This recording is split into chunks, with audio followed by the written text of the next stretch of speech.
Anyway. Well, the FBI stayed home that day. Yeah, probably did too. Yeah. Anyway, so they killed a lot of the children. That's the way they do things. You know, they sacrifice children. It's always children. Well, without jumping around too much, I'll say a thing about Richard, which was he brought up right at the time that NAFTA and GATT went through. Everybody's moaning about that. He said, "No, this is great.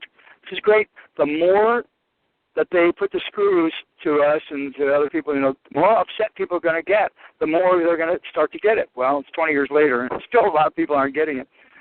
But the other thing is, now you reminded me about Oklahoma City. A lot of people are getting it. They're just quiet about it. Well, true. And it's showing up. Fortunately, of course, now we have the Internet much more than we did then, and, you know, YouTube and et cetera. Much easier to get out there and say a whole lot with pictures also. And somewhere along the line, I'm probably going to lose you in the next 5 minutes or so because I'm moving into poor reception area again, but just wanted to throw this out, that as political editor of this Perceptions magazine, I got a visit from, you will know, Angela KCAL TV, right after Oklahoma City. They wanted to interview me and whoever else from the magazine, and they called us the watchdog on government, which was wonderful. Anyway, so I stayed Karl is back on the line also, so. Oh, cool. Well, I'll just wrap it up by saying that their broadcast was on at 9 o'clock that night. I stayed at the magazine to watch, and I got a call in from a guy who said, I'm a radio talk show host, and I saw on KCAL the night before the bombing a report that bombs had been found and removed from the Murrah Federal Building in Oklahoma City. End of story. The next morning, when the report came of the bombing, he gets a call from a friend of his who says, "Hey, did you see that thing on the news last night?" And he says, "Yeah, I saw it too." They called KCAL and they disclaimed any knowledge of the thing. Wow. They had reported it the night before. Wow. Anyway, Carl's back on. Let's give way. Okay. Thanks so much. Historical anecdotes. You're welcome. Yeah. I'll keep listening, of course. Okay. He's back. Did you save the calf? Karl? Yo, Karl. Oh, I muted myself. Yeah, hey. How's the calf? Oh, he or she is okay. I found the mom, so he got lucky. Oh, good. I couldn't figure out how to. All I had in the back of my truck was like eggnog, and it didn't want milk, no part of eggnog. Oh. So it wanted milk. What do you do with eggnog? Oh, my buddy on Thursday nights, he tosses out all milk and meat for me, and I go and pick it up at the store. So he didn't have any milk, but he had tons of eggnog. I said, eggnog? What am I going to give eggnog to? And I said, the dogs will probably drink it. No, but it's funny, like I said, that the one man who was a border agent, Jim Snively, however you pronounce his name, yeah. What was funny, what I said to him when I left, too, I said, you know what? I said, thank God that book that you're reading out of, thank God that piece of paper or that computer screen doesn't say on it, if Karl Lentz comes into the Canadian border, put a bullet in his head, it's all out in the back of this building, or just all out in the middle of the snow, and let him die. I said, you know why? Because you'd do it. I said, you'd carry out what you believe that piece of paper reads. I said, see, that's the problem. I said, they're going to throw you. I don't think they're going to put that in print, Karl. So. No. I said what I said to him. I said, no, this has nothing to literally to do with me. What I'm saying is, I said to this guy, I said, you realize your actions or what your inactions. You realize what you're doing to your fellow man. You realize that when a fellow man like me makes a claim against you, what you're going to do is you're going to say, well, I was just in compliance with the Canada Immigration Act of whatever, 1992, whatever. The only problem with that is when you get sued, they're going to throw you under the bus. They're going to say that is not what the Canadian Charter states. That is not what it reads. That is, it doesn't say that you have the capacity to put your hands on another man. You do not have the capacity to interfere with a man's right to go from point A to point B. And you're going to say, but wait a second. And it's like, look, a visitor is not suing us. A man is suing us. So when you get to know the difference between a visitor and a man, and there's a claim, a lawsuit against you, that you touched another man on planet Earth, and this man did not want to be touched, this man did not want to be shackled, this man did not want to be in a cage, he told you he does not wish of this, and he says, the only reason why I'm carrying out your orders is because you have a gun. And if I don't carry out your orders, you're going to use that gun. So I said, what they're going to do is they are going to throw you under the bus, and they're going to let you go down in flames. They're not going to save you behind. I said, it's sad, but it's true. I said, it's the same thing that happened to the Germans. Because my dad was German, it's the same thing that happened to the Germans after World War II. It's because when they were all put on trial, they all said, oh, is that what they believe the orders read? Well, they were all held liable for, killing like the Jewish women and children because they said, well, Hitler ordered it. And it's like, well, even though you have an order or even though this is what you believe you're reading, why did you do it? It's like, well, that's what the paper said to me to do. Oh, really? Is that what you really think it said? And who told you that that's what it said? Well, that's what I believe I saw. Really? And do you know that you're going to be held liable for your beliefs? You do know that, right? And so then I said to the man, I said, you do know what's going to happen. I said, when you get sued, you're going to say, well, I thought I was just carrying on my duties, and all visitors must be stopped, and all visitors this and all visitors that. Or Karl Lentz this, Karl Lentz website, Karl Lentz, the Crown said not to allow him in, because he's a danger to society or a menace to society. I said, the only problem is I never defined myself as Karl Lentz. I never defined myself as a person. I never said I was a visitor, and I'm certainly not an immigrant. I said, I'm a man, and you're a man, and I'm going to hold you liable, for causing harm to your fellow man. So I said, obviously I'm going to send a bill to the head of your government, and obviously we're going to eventually meet up again someday in court. I said, just thank God I wasn't like entering into North Korea. Thank God it was Canada I was entering into, because North Korea probably says, put a bullet in this guy's head and throw him in the back and throw him on the other side of the border. Put a bullet in this guy's head and throw him into the Yellow Sea. I said, and you guys would actually do it. I said, I believe. I said, I've dealt with 4 border agents.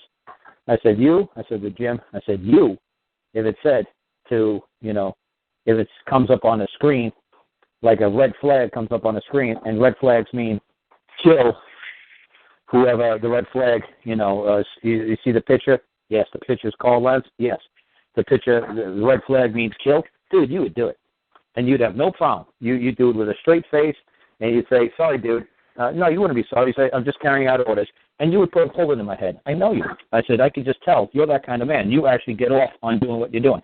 You actually enjoy this. Did he say anything?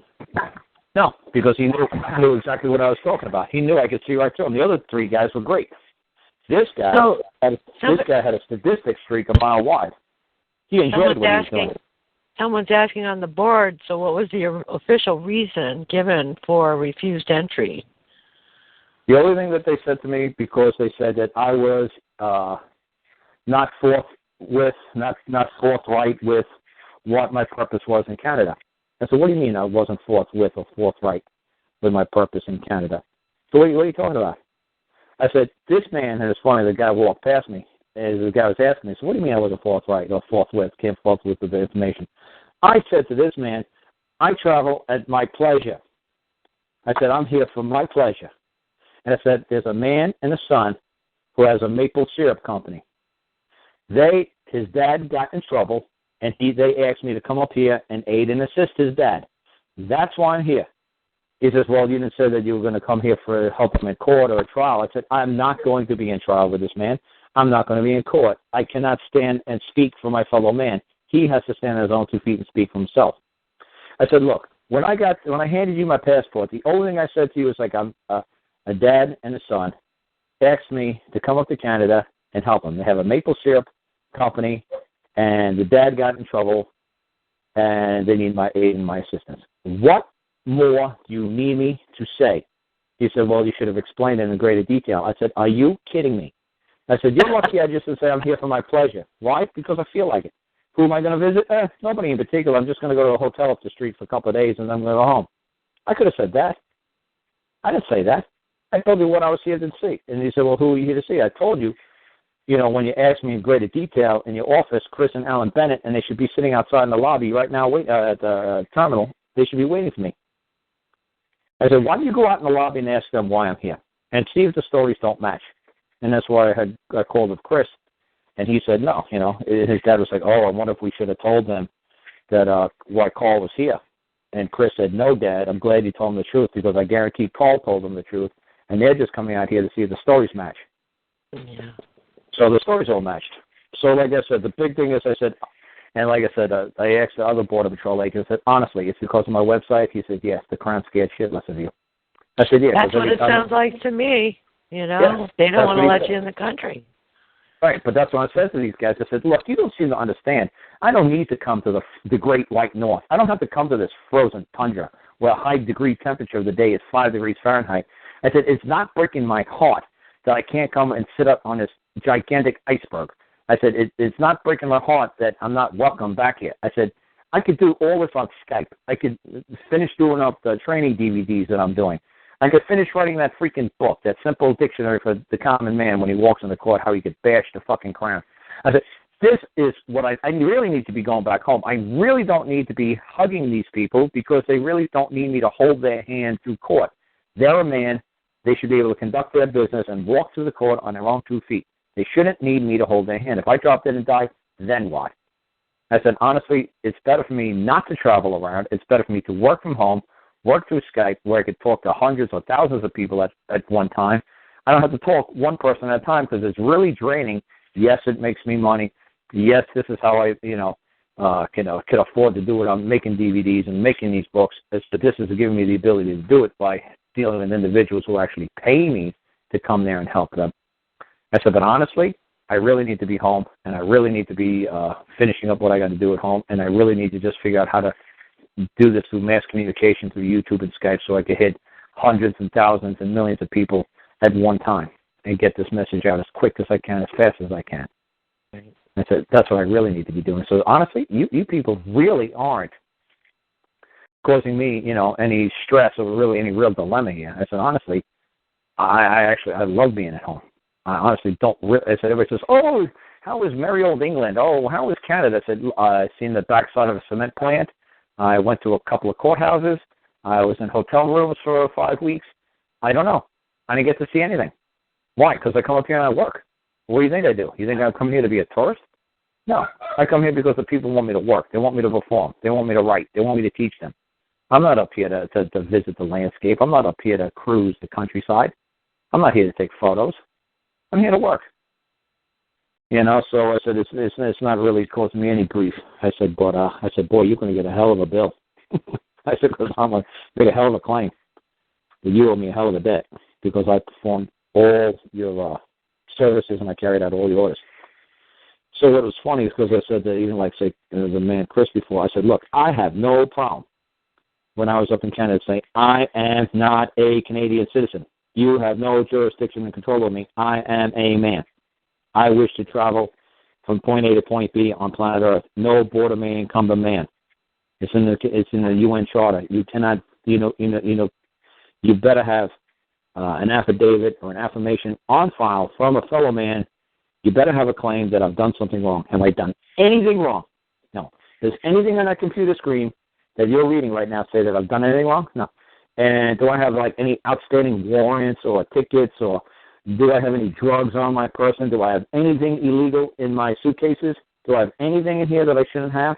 He says, no. Oh, it's funny because when they opened my bag, they said to me, do you have anything in there? I said, so I'm not going to be considered to be being deceptive or failing to tell you what I have.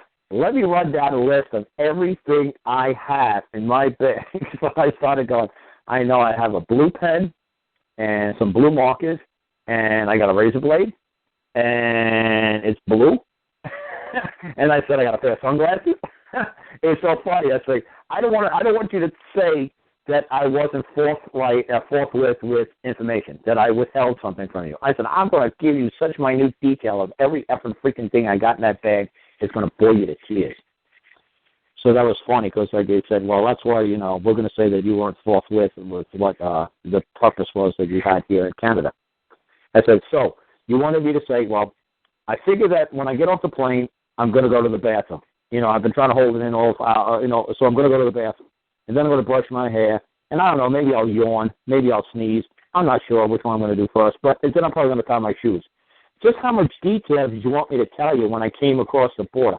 Just how much, every little nuance in my life did you wish of me? And I said, where is this in writing somewhere in the Immigration Act that I must disclose in minute detail, or how much detail I'm supposed to disclose to you agents upon, you asking me a simple question, are you here for business or pleasure? How much more do I have to tell you?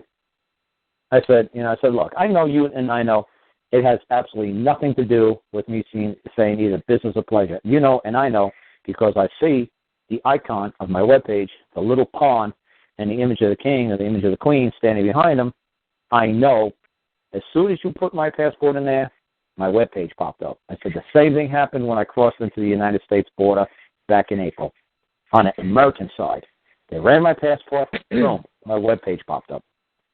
I said, that's just how you people roll. If anybody like me is putting his name out there, his face out there, his beliefs out there, you guys got me on some sort of watch list, and for some reason I'm some sort of terror, entity to the state. I said, honestly, if you were on the terror watch list, they probably wouldn't let you on a plane. I don't know. Like I said, I don't know what they would or would not do. Like on the United States side, they probably don't have just cause for why they wouldn't allow me on a plane on the United States side. Because honestly, I haven't done anything in the United States. Most of my stuff I do is in Canada and England. I hardly do anything in the United States. But you haven't broken any laws or anything. No, just what I'm trying to say, in the United States, the people, to me, aren't as competent as they are in England and Canada. When I explain to people in England and Canada what to do, they go out there and they do it, and they start performing, and they're really good at it. When I tell people in the United States what to do, they're like clueless. They're like, how could you not carry this out? What part of this didn't you understand? Why are you making it so freaking complicated? Like I said, the ones that worked in the United States were people that I actually went to court for, that I actually stood there in court, and that I had to do it. People can't just do this on their own in the United States. They need me to hold their hand. Yeah. But the people in the other countries, I tell them what to do. I plant the seed and give them a hint, give them an idea, and they run with it. And they do Why do you really think good. that is? Think that we've been dumbed down so badly? Not we, but the masses. I don't know if it's dumbed down so badly, but what it is the United States overcomplicates everything when it comes to you guys are going to use Constitution. You're going to say, I have rights. You're going to say, the Fourth Amendment. You're going to say all this crazy stuff. When I could just say to the people in England, just say, who's bringing the claim forth? This is the common law land, is it not? What does this have to do with the legal society? I'm not a member of the Crown. Can you bring forth the claim? Can you bring forth the man? No man, no claim will be ever brought forth by the Crown. Common law, you have to discharge the charges that are burning upon me at this time until the man comes forth. The people in England, I seem to connect with a lot quicker. The people in Canada, it just seems like, is that all we have to do? Yes, that's all we have to do. Go do it.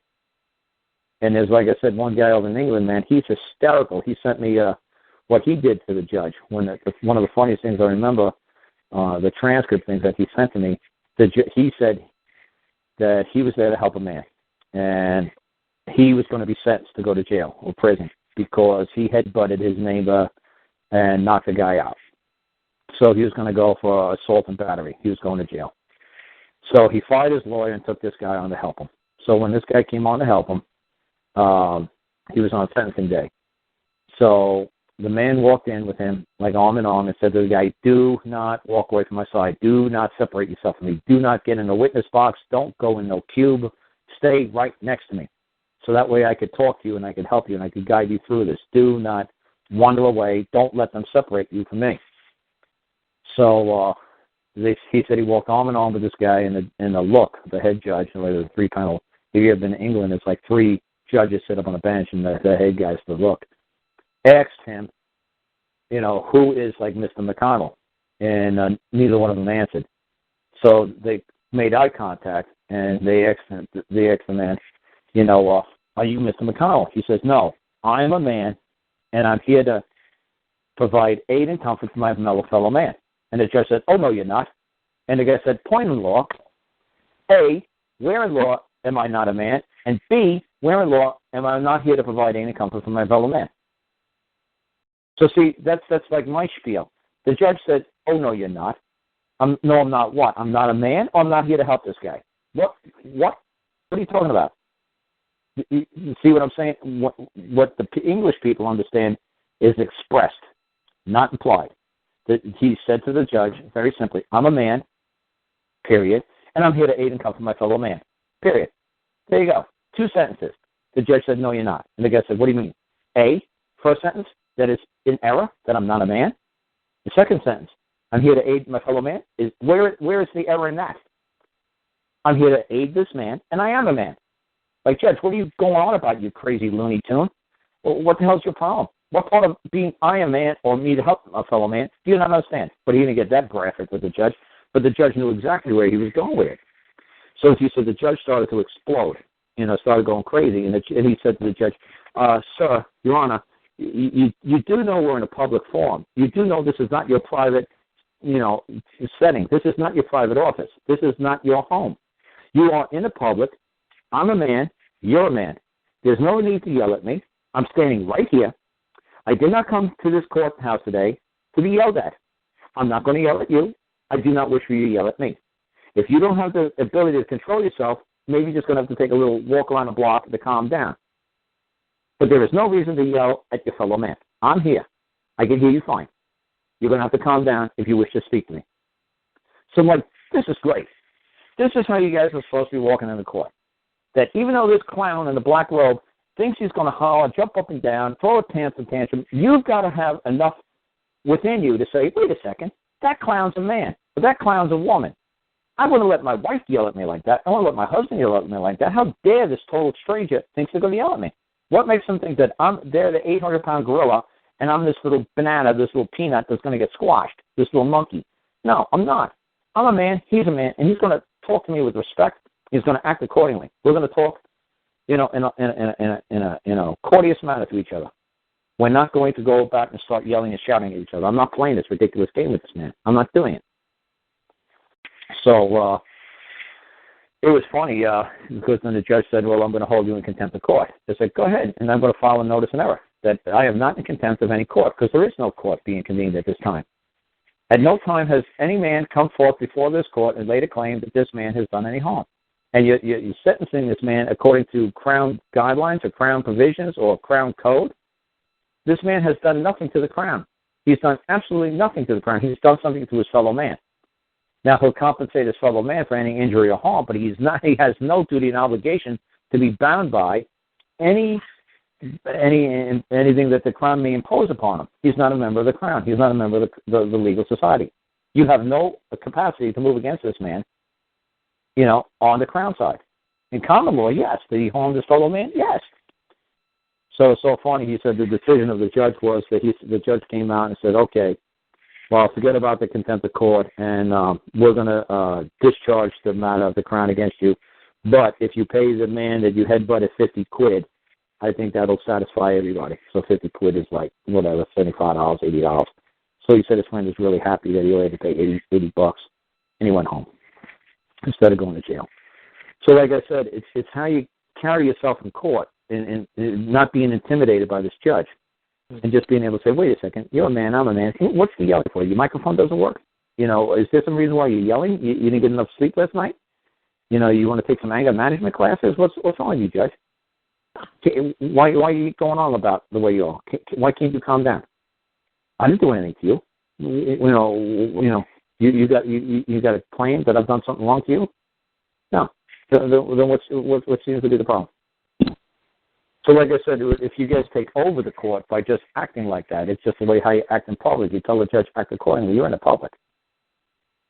So like I said, the biggest thing that I remember about, like I said, all this that happened was there are some agents of, like, say, the Crown or whatever that would have no problem whatsoever in causing me great harm. This guy wouldn't have cared less. He would have hoped I dropped dead and died. And he said, well, they'll probably give me a medal if I could stress this guy to death or, say he tried to escape, so I put a bullet in his head. So see, that's what I'm saying. To me, it's just like, you know what? Just say, is that your wish? Is that your order? and just have them keep saying, yes, that's what I wish, that's what I order. I said, lovely. So I just carried out all the orders, and like I said, I actually have a video of me, going into the airplane saying to the man, did I not carry out all the orders? Did I not serve you well? He says, yes, you served us well. I said, thank you. And then he looked at the camera and he realized I was recording that. I was like, Yeah, but that's what I'm saying. You've got to get these guys recorded. You have to, instead of it just being my word against his word, I can actually now just put it on YouTube, and I can put it on my website, and I can send it over to the head of the government of Canada, which I think is Harper. And I get to say, hey, one of your agents acting on behalf of your corporation known as Canada, registered, whatever, 1947, in Washington, D.C., whatever, he ordered me to perform. I am not a citizen. I'm not a citizen of Canada. I'm not a member of the legal society. He had no capacity to impose upon me. So his orders, just as he ordered 3,916 pizzas, I carried out his orders. He owes me compensation. He has not paid me yet for carrying out his orders. I wish compensation. And then, like I said, I'm going to make a further stipulation. It's like, oh, yeah, by the way, I'm going to sue the government of Canada for 100, because you're, not training, discipline, and monitoring your border agents within the treaties in which that you subscribe to, and not allowing a man to. Hey, did anybody look up the UN Charter and say exactly where does it say in the UN Charter? Did anybody put that on the board? Where it says where the human being has the right to travel, and that there is to be no borders on Earth in which a man could be, can impose upon a man his capacity to travel. I figured somebody would have done it. I haven't seen it, so I don't know. It may have, but I haven't been watching it, lazy closely. People. What a bunch of lazy people who are listening. Are you on the chat? Are you not on the chat? No, I'm going to do it right now, and I'm going to Google it because everybody's too lazy to just say, hey, you know what? What is the treaty that the UN Charter that stipulates that man and human beings cannot be encumbered in their capacity to go about the planet, I mean, people can use that for freaking traffic tickets. I mean, you say, wait a second, aren't you a subscriber? No, like I said, I had no problem saying I wasn't a Canadian citizen, but then I asked the guy, Chris, would you have a problem saying he's not a Canadian citizen? He's like, well, yeah. It's just like somebody in the United States. Do you have a problem saying, like I said to Andrew, but somebody asked you in court or a border patrol said, hey, are you a U.S. citizen? And you say, no, I'm not a U.S. citizen. What, are you crazy? I'm not a U.S. citizen. Most United States citizens would be nervous or afraid to say they're not a U.S. citizen because they don't know what's going to happen next. Right. But I'd say, no, I'm a man. What do I look like a U.S. citizen? He's like, what? And I said the same thing to the guy. I said, look, how about saying I'm a Soviet citizen? If I was a Soviet citizen back in 1986, 87, and I said I was not a Soviet citizen, I'd be sent right to the gulag. I'd be sent right to prison. I'd spend the rest of my life in jail if I said I was not a Soviet citizen. But then 25 years ago, like in 1989, the Soviet Union disappeared. So when the Soviet Union disappeared, what happened to all those Soviet dissidents or Soviet citizens who disrespected their flag or disrespected the government or disrespected or refused to take the oath and say they were Soviet citizens? What happened to those guys who were in jail for 10, 20, 40, 50 years or 5 minutes? How did you compensate all of them when the Soviet Union collapsed? What did they get for what did they do wrong? Well, they said they weren't Soviet citizens. Well, guess what? None of you are Soviet citizens anymore. Now what are you going to do? You're going to all punish yourselves? It doesn't make any sense because you're a U.S. citizen. I said to the border guy, it's funny. What happened one day if Canada ceases to exist as a country? And you're saying, well, all us, you're in Canada. I said, well, what happened when Canada no longer exists? And he kind of laughed. I said, okay, maybe you forget a country called the Soviet Union. It no longer exists. It was the biggest country on planet Earth. The biggest. There was no country that even came close to the size of the Soviet Union. The Soviet Union had 10 time zones. There was no country on planet Earth as big as the Soviet Union. They are gone. So you think it's so freaking funny that maybe one day Canada won't be a country. Ha ha, laugh now. I guarantee they said the same thing in the Soviet Union. Ha ha, oh, we'll be here for 1,000 years, just like Hitler said. Well, they're not. They're not here. They're gone.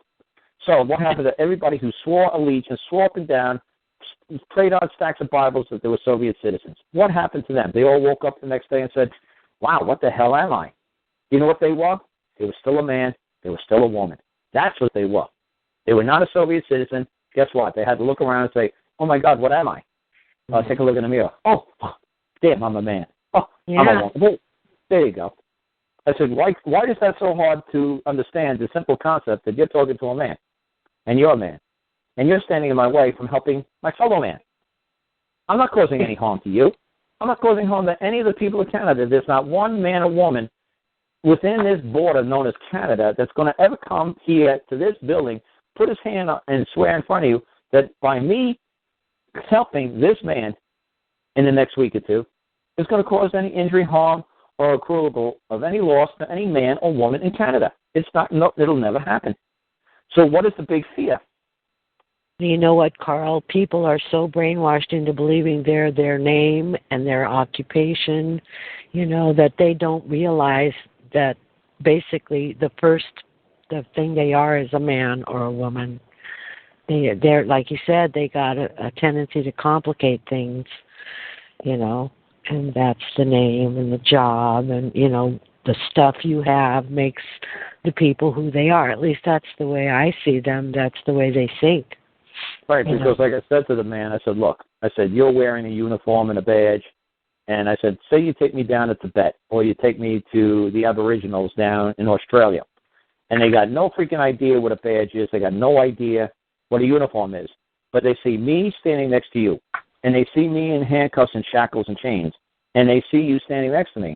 And all they're going to say is they see a man and they see another man, but one man's in shackles and chains. They're not going to make the connection that you have some sort of authority or control over me because you're wearing a tin star on your shirt. There's not going to be a connection there. They're not going to know what an officer is, what a court is. They're not going to know what any of this nonsense is. They're not going to know what a border is. But what they will know is that one man is keeping another man from moving about the earth. And there must be a reason why. Now, what's the reason?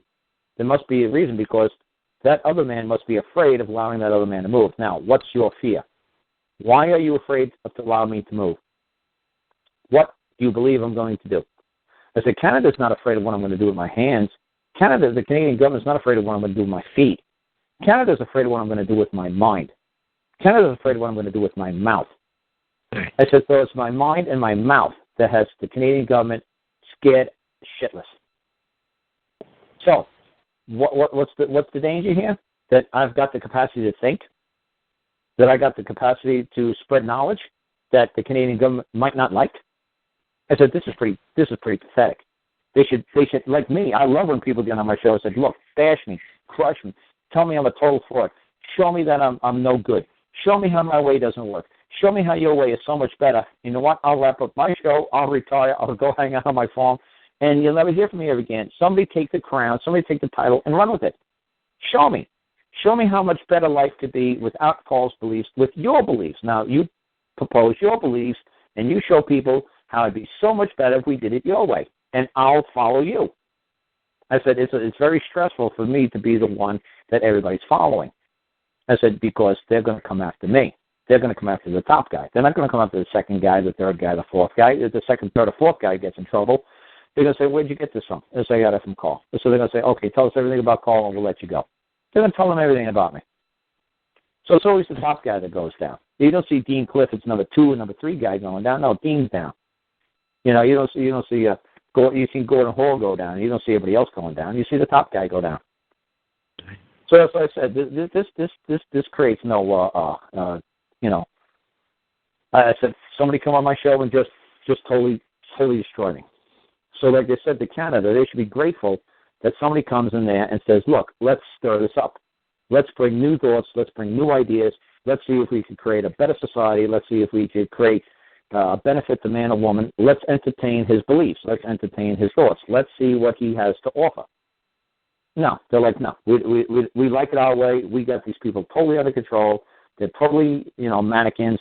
We pull their strings. They jump. We like these people this way. Don't interfere with this. We actually like controlling these people. Because that's what I said to the guys. So look, these acts of parliament were supposedly enacted by your legislators. So the people believed they elected legislators to act on their behalf. The only problem is when these acts of parliament, what happened was Thompson's sent down, the publishing company sent down 2-3 guys.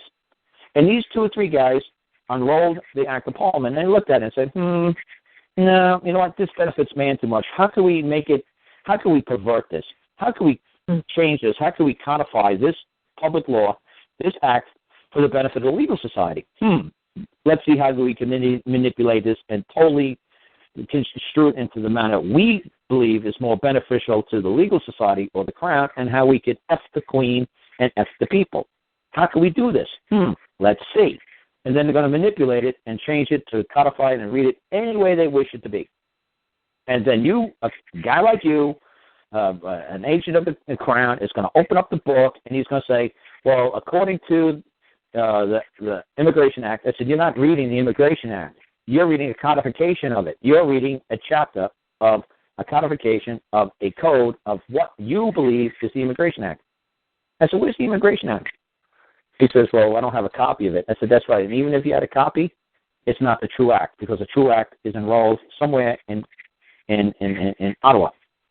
I said, there is no law in which you're relying upon to get in my path.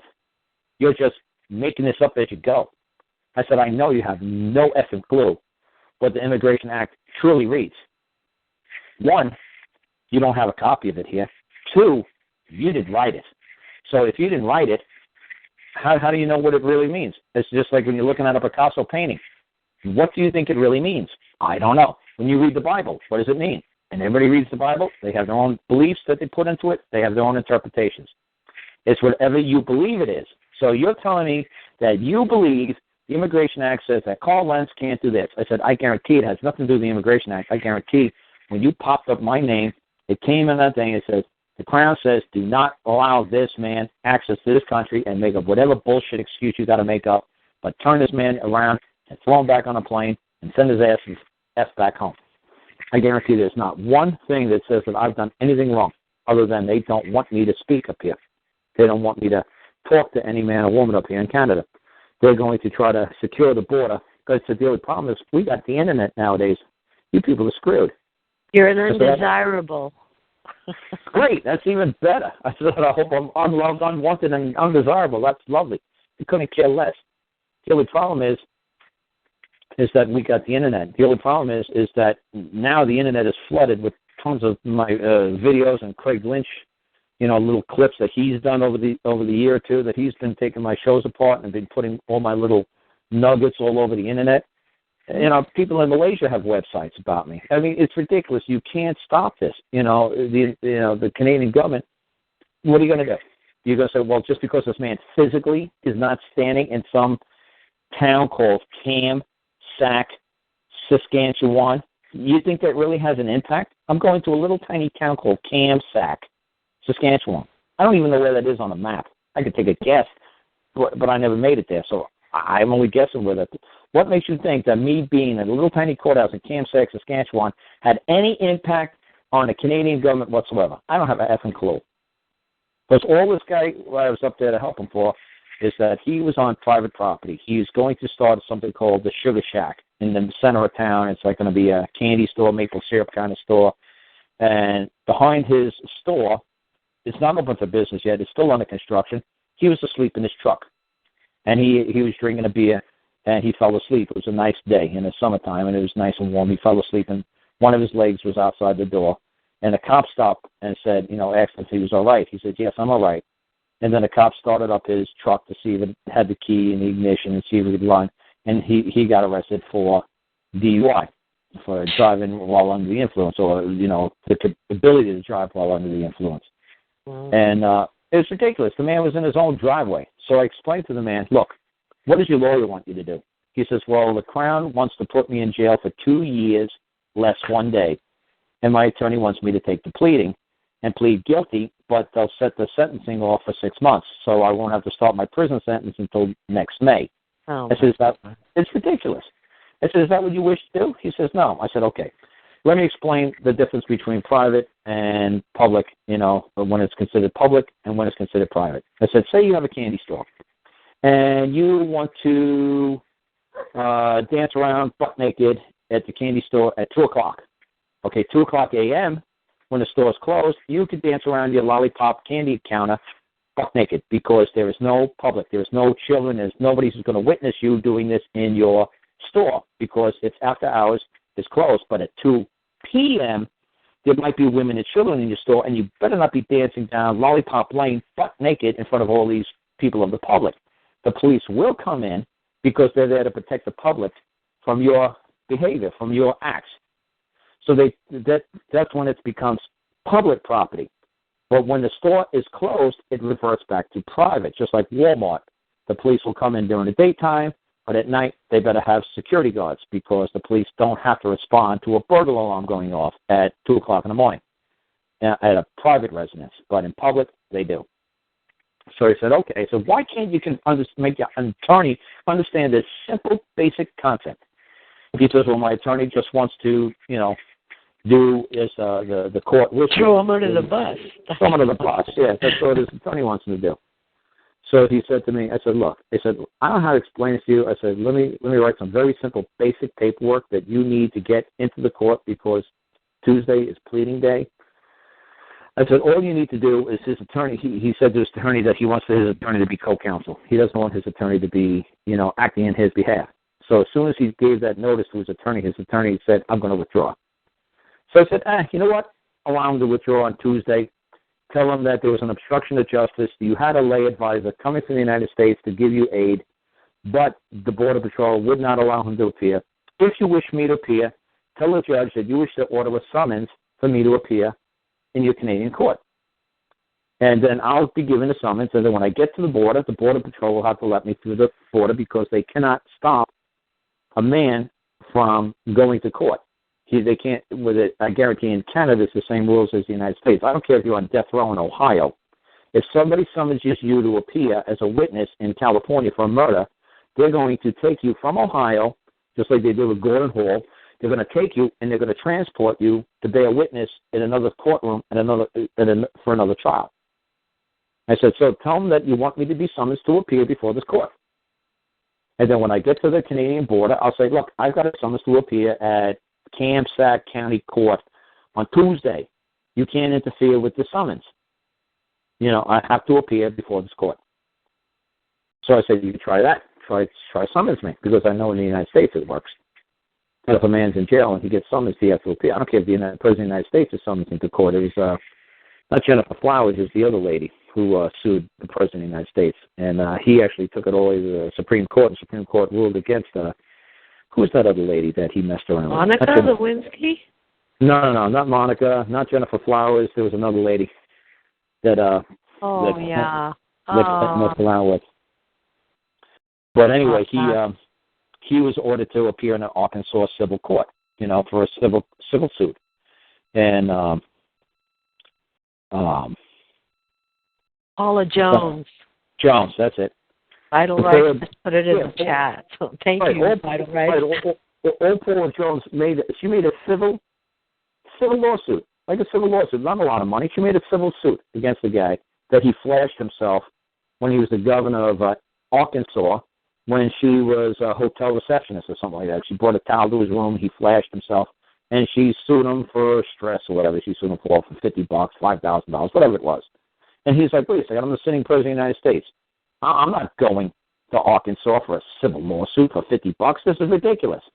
But if everybody wants to sue me, I got to go. And this is the United States Supreme Court ruled in Clinton versus Jones or Jones versus Clinton. Yes, him, above all other people, being an officer of the United States government, knows that he is a servant of the people. And he must go and be served them when they summons him to serve. So I told him, summons me to serve. Tell me to summons to serve the court. And when I get clapped from the Border Patrol, that's just one more time I can go out to the Border Patrol and say, look, was I summoned to serve? Yes. Are you interfering with my capacity to serve the court? Yes. You better have a damn good reason. So like I said, it's a lot of fun. And like I said, that guy, but like I said, his attorney wants to recuse himself on Tuesday. So I said, okay, that's fine, to his son, Chris, and Al's the dad. So that's fine. I said, it gives you more time to learn my stuff. It gives you more time to actually turn around and now pursue the man who's wearing a uniform at the time that he trespassed upon your enclosure, upon your border, across your boundary into your property. So you asked him to leave. He said, yes. I told the officer many times, I don't need any help. Can you please just leave? I don't require anything from you people. Can you just go? I'm fine. I feel fine. Can you just leave? And this man refused to leave. And even though the man was wearing a uniform 24 hours, 7 days a week, he's a man. And when one man tells you to back off and leave me alone, I don't care what uniform you're wearing, if you're on private property. And that's why I was explaining to his son today all about the domestic authority doctrine. The domestic authority doctrine, like I said, the most famous case of domestic authority doctrine was Hillary Clinton wanting to invade Syria 2-3 years ago when the king was allegedly gassing his people. And she said, even though I'd love to send the Marines in and help all these poor women and children who are dying at the hands of this brutal dictator king and set up a wonderful democracy, I can't do it because the world knows the domestic authority doctrine, that we cannot go into a place where we are not invited. We have to leave. If we cross the boundary, if we cross the threshold, if we cross into Syria, we are going to be held liable for whatever we do. So we cannot pursue this man at this time. Because somebody asked me that the other day. He said to me, well, why do we go into Iraq? I said, because we had the UN sanction, the UN agreed, they all got together, especially the founding nations like China and Russia agreed that the United States should be allowed to go into Iraq. But Russia and China does not want to allow the United States to go into Syria. God bless them, because we have absolutely no business being there whatsoever. So thank God the UN didn't come and say, you know what, go ahead, United States, go in there and go kick, Syria's ass. So that worked out nice. But like I said, she explained it best about this domestic authority doctrine. And he said to me, he said, wait a second, but it says that you could do everything but kill a man, under the domestic authority doctrine. You could do whatever is necessary and proper to protect your home, protect your borders, to protect whatever up to, but not including death. I said, that's right. I said, when you have a man enter your home and he crosses your threshold, you can do whatever it takes to control it and control the sanctity and tranquility of your home.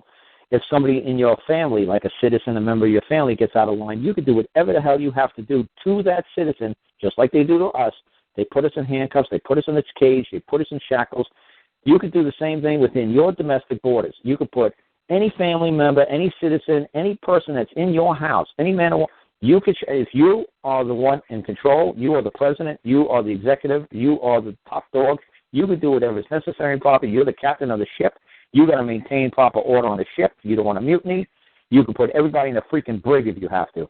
And you don't have to answer to nobody why you did what you did. You did what was necessary and proper at the time for the survival of the of your society, of your home, of your ship. You had to do whatever was necessary, and nobody's allowed to question you. Nobody's allowed to punish you for doing what you believe is necessary and proper. So, because like I say to people all the time, if you read, I think it's Article 1, Section 18, the very last section of the United States Constitution, under Article 1, half of the delegates of the United States who showed up to the Constitutional Convention left. They got who's the most famous one? Give me the liberty, give me death. Patrick Henry. He refused to sign the Constitution because under Section 18, it clearly says that they could do any officer or any agency of the United States government could do whatever is necessary and proper to execute this Constitution. And it's like, wait a second, now we understand why you put this at the very end of the Constitution. Now we understand why it's Section 18 and not Section 1. Because what you're basically making is the dictatorship. What you're basically making is a tyranny. You're basically saying that any officer or any agency of the United States government could do whatever is necessary and proper. Necessary and proper means we don't have to explain to anybody what we're doing, why we're doing what we're doing. We can just do whatever we wish, and nobody can stop us and nobody can question us because we're within our domestic borders. We can do whatever we want. So they said, you're setting up a tyranny. They said eventually in 100, 200 years, even though the United States government is tiny right now, eventually it's going to grow. And eventually it's going to be a tyranny. So, I mean, even the founding fathers, they understood what happened, and half of them said, I'm not signing this. You got to get rid of Section 18, or we're leaving. And they said, we're not getting rid of it. And they said, you know what, we're leaving.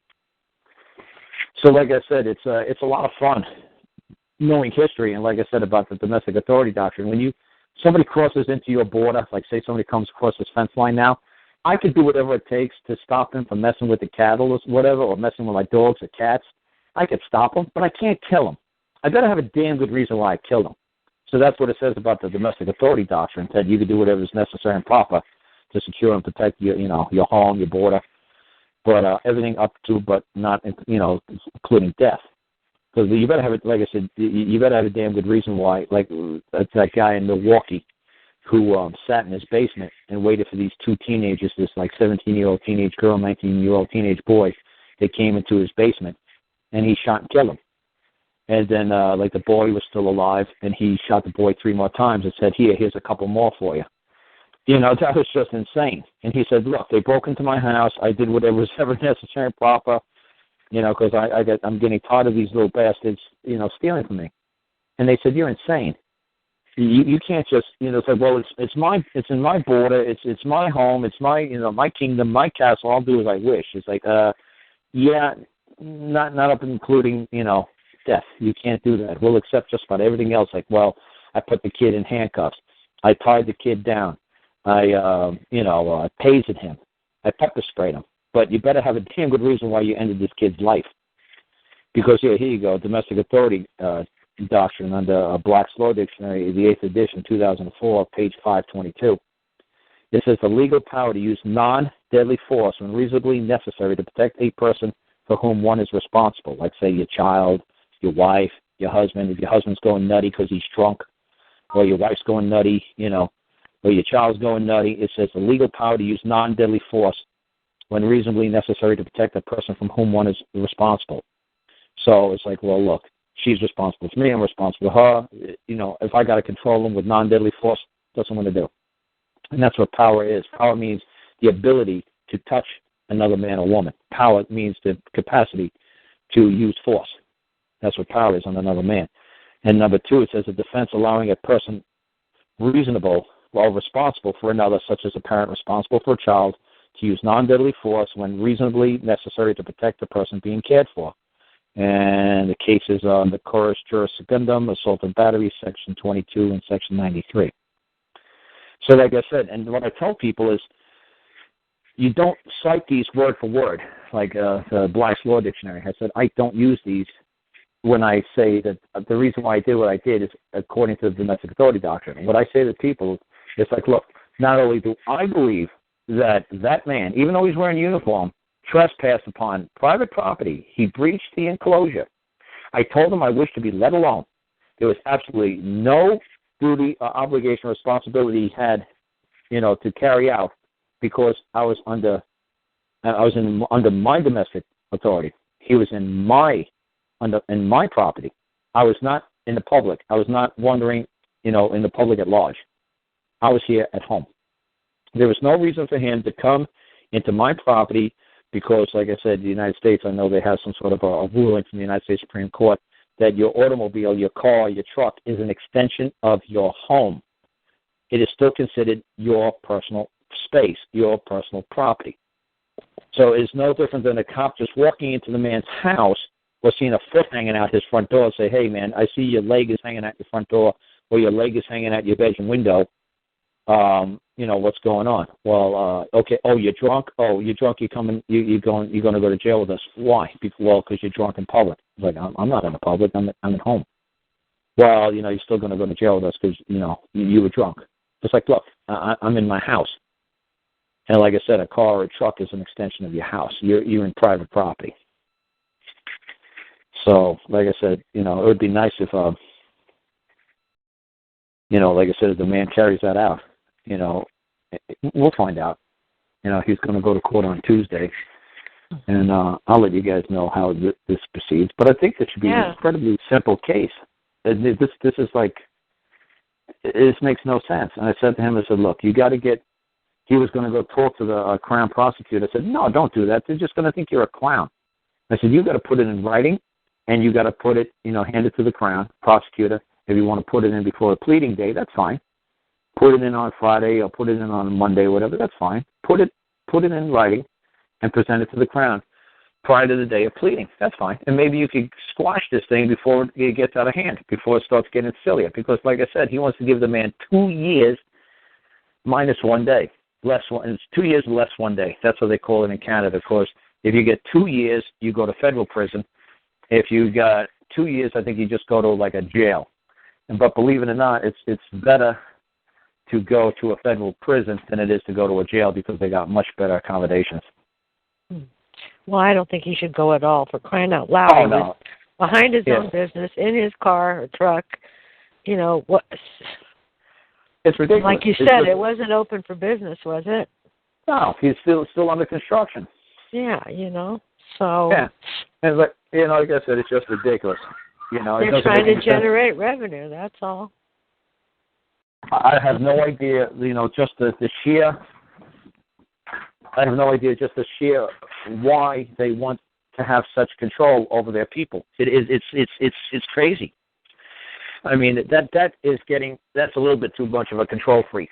I mean, it's nice to worry about your fellow man. It's like, okay, it's nice to, he's a Canadian citizen and, he had a beer, we really got to slow him down. Dude, he had a beer. I mean, I thought all Canadians, I thought that's basically what, half their blood type was Molson. I thought it was like Molson O positive. What Canadian doesn't drink beer? I never met one. That's just crazy, Yeah, so that's what I'm saying. I mean, why are you going to try to control this man from drinking a beer? Why are you punishing him? That's all Canadians. Like Russians drink vodka. Canadians drink Molson. I mean, English drink tea.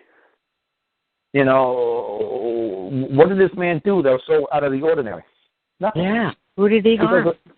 Nothing. Nobody. He hasn't even harmed himself. I mean, that's like the number 2 crop in Canada is beer. That's a staple of life up there. Morpheus is asking if you're going to have your call this Saturday. It depends, man. God willing. Yeah, but it's normally scheduled for Saturday. Oh, yeah. 5 o'clock Eastern time, and I guess that makes it 2 o'clock California time and 10 p.m. GMT time. Okay. And 7 o'clock Australian time. It's 7 a.m. Australian time Sunday. It's actually Sunday morning, 7 o'clock when my show goes on in Australia. It's pretty funny. Vital Rights is saying that a case of Bud on Canadian is over $50 a case, and it's that they don't drink beer because it's way too expensive. Who's that? Vital Rights is saying, Angela, tell Karl most Canadians can't drink beer because it was way too expensive. A case of Bud on Canadian is over $50 a case. Wow. Well, that's Bud. I wonder how much like Molson's cost because they do the Molson's just like Australia does. What's that famous beer down there? I have no idea. Yeah, the famous Australian beer they got down there. It's funny. Not Guinness. Guinness is England.